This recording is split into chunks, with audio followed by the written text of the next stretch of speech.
Mana yaxshi. Hamma tadbirkorlarimiz milliarder bo'lgan bo'lsa judayam yaxshi. Prezidentimizga ham rahmat. Shularga qo'llab-quvvatlagani uchun.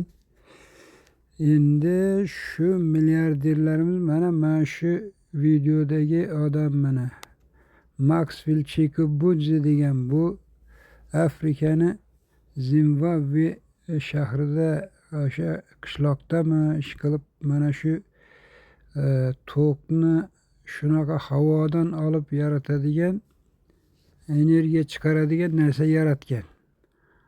O'shani borib qanaqadir milliarder yo qo'shilishibmi olib kelib O'zbekistonda shuni yo'l qo'ysa bo'lmaydimi?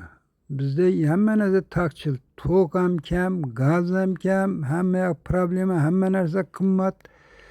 Mana shuni olib kelsa mana hamma narsa bepul bo'ladi. Tokingiz bepul, mashina bepul yuradi, mototsikllar ham bepul yurar ekan. Bu o'zini uyini bepul ta'minlab qo'ygan ekan, shunaqa generatorlar yaratgan. Yana nima? Televizorlari shunaqa tokka tiqilmasdan ishlar ekan, uni ham o'ziga shunaqa blok pitaniya qilib qo'ygan. Shuni yo'lga qo'yaylik. Mana milliarderlar ko'ringlar, faqat bitta men ko'rayotgan emasdirman buni, hamma ko'ryapti bu internetda. Internet portlatib yubordi-yu, bu prezidenti ruxsat berib mana o'shanaqa mashina chiqarishni boshladi bular. Hech qanaqa rasxodsiz havodan tok olib yuradigan. Mana bu havodagi to'lqinlarni, radio to'lqinlarni elektroenergiyaga aylantiradigan texnika ishlab yaratgan bu bola. Shuni o'zimizda yo'lga qo'yaylik, ishlab chiqarishni. Shuni harakatini qilaylik. O'rtoq milliarderlar, biznesmenlar, shu iltimos shuni bir ko'rib chiqib shuni yo'lga qo'ysa juda xalqimiz uchun nur ustiga a'lo nur bo'lardi. Biz shuni kutib qolamiz endi. Bu hamma shunda O'zbekiston hammadan boyib ketadi. Shvetsariya ham keyin tosh terib qoladi, Amerika ham, Qatar ham, boshqasi ham. Nimaga xalq bepul tokdan foydalansa, bepul mashina minsa, shundoq ham hali gazimiz, tokimiz sotilmay qolmaydi. Mana hozir nimalarga, teplissalarga masalan ruxsat yo'q gazga. Ko'mir dedi, ko'mirga filtr taklif qilishibdi. Hammasi rasxod. O'sha hali teplissalar, boshqalar, korxonalar ishlataversin gazini. Xalqqa bepul qilsa yaxshi bo'ladi shuni. Bepul qilmasa ham baribir o'shani sotib olish kerak. Shu generator sotib oladi, davlat ishlab chiqarsa, avtomobilni sotib oladi, bepul yuradigan bo'lsa ham.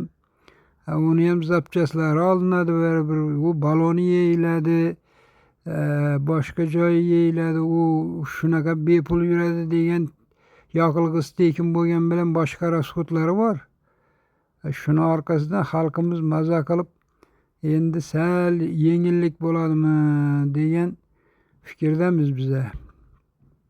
Xalqqa judayam yengillik bo'lardi agar shuni yo'lga qo'yganda. Buni prezidentimiz ham bir ko'rib mana shuni davay shunga harakat qilinglar, mana shu bolani nimasini bu yerda qo'shma korxona qilibmi, qanaqadir bir narsa qilinglar, shuni yo'lni qilinglar desa, bu BYD mayli, BYD bu tok, bu ham bo'ladi. Endi bunisi undan ham zo'r bo'lardi-da. Xalqimiz xursand bo'lardi, xalqimiz boyib ketadi. Kambag'allik degan narsa ana shunda bo'lmaydi keyin. Buni kichkina Matizga o'xshagan o'zi yuradigan mashinalar chiqarsa bo'laveradi shu.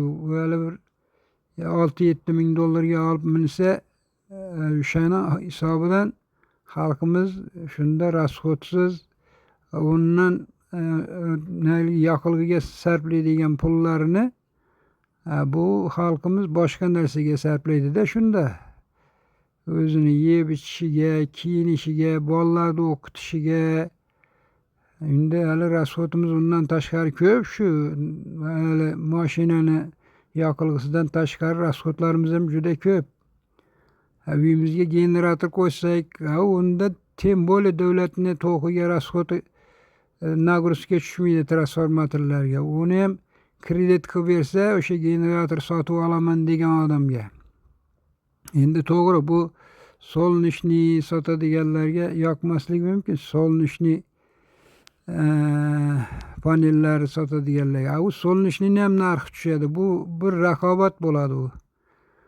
Buni ham kuchi yetgan odam kreditli bo'lsa ham olaman, qimmatroq bo'lsa ham rasxot yo'q ekan, tekinga yurar ekanman mashinada desa, ana shuni olib kelib yo'lga qo'ysa, shu xalqimiz uchun juda yaxshi bo'ladi deb o'ylaymiz.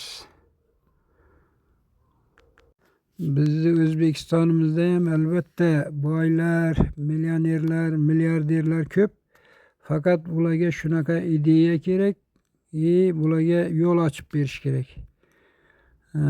Qanaqadir bular bu narsani yo'lga qo'yadigan bo'lsa, o'sha nalogsiz prezidentimiz aytgan, yangi korxona ochganlarga 3 yilmi, 5 yilmi umuman nalogsiz ish yuritishga ruxsat beriladi degandi. O'sha shunaqa qilib yo'lga qo'ysa juda ham yaxshi bo'ladi.